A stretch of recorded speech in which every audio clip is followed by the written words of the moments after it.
Hello guys, so we will do a review of Rams Latafa. Ito.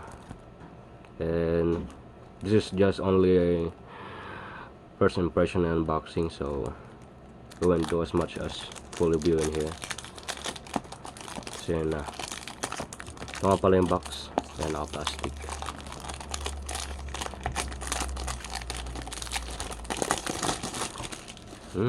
Bango. Ayan. This is only a 30 ml. Hindi po ito yung 100 ml. So yan.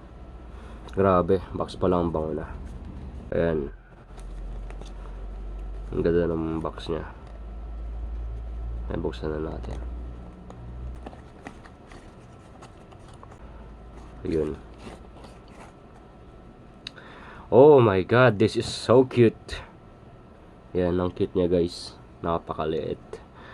Wait lang, kunin ko lang yung aking full bottle ng Latafa Sukrat.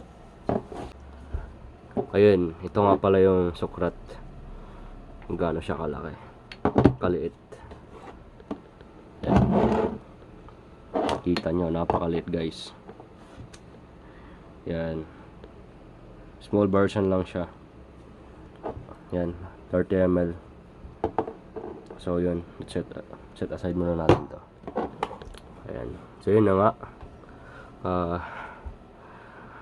Bottle presentation. All goods. Plastic cup. Yan, plastic lang. Okay, we will do a first initial spray. Kaya wala kang malabas. Ayun. Hintayin mo natin yung mag dry down. So babalik ako guys. Yun na guys.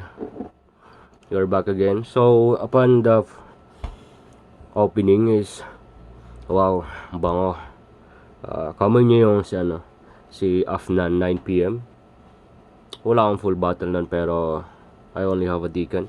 Wait lang, kumpara ko lang.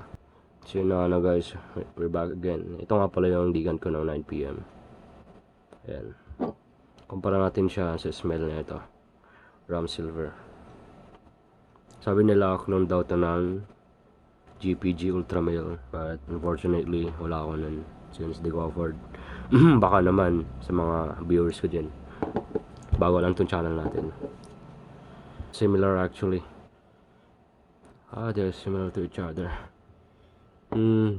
I guess 90%. Wow, I can't actually tell the difference between these two. They smell similar. Wow. The scent is actually vanilla-ish. Very very sweet. May namin din akong hint of cinnamon. I don't know. Ano nga pala yung breakdown ng notes na ito? Wait lang. Tignan ko lang. Ano guys, upon checking sa Fragrantica, the top notes of Ram Silver is, which is the display ko na lang din sa screen. I smell the pear and lavender, and the middle notes is cardamom, which is I'm not familiar with, and the base note is vanilla, and then musk and amber. Upon the dry down, the vanilla is very prominent. It's aromatic and actually remind me of a burnt sugar. It's very sweet. This kind of scent is lakas makapogi talaga. Hakot babae talaga mga boss. So what is this good for? Good for cold and then late nights, since this is very sweet. Please guys, don't wear this on tanghaling tapat. It's very cloying. It's actually so sweet. Nakakahilo siya. Pero abangan nyo guys if makagawa ko ng video ng full review nito, since di ko pa siya naka-fully wear. Kung ano ba, kumusta ba yung performance niya, longevity, and then kung meron ba siyang scent trail. Bango niya guys.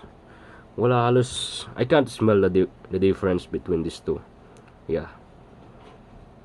Kung gusto niyo ng after 9 PM, well, you can go for full bottle for this for around 1,200 pesos Shopee. And then goods, kaya meron din silang 30 ml. Ayan. Wow, Masabi ko lang guys, wow, napakabango. Solid na solid. Bilhin nyo siya guys. So yun na nga, doon na nagtapos ang ating video. So hope you guys subscribe to my channel since bago pa lang to. Then thank you.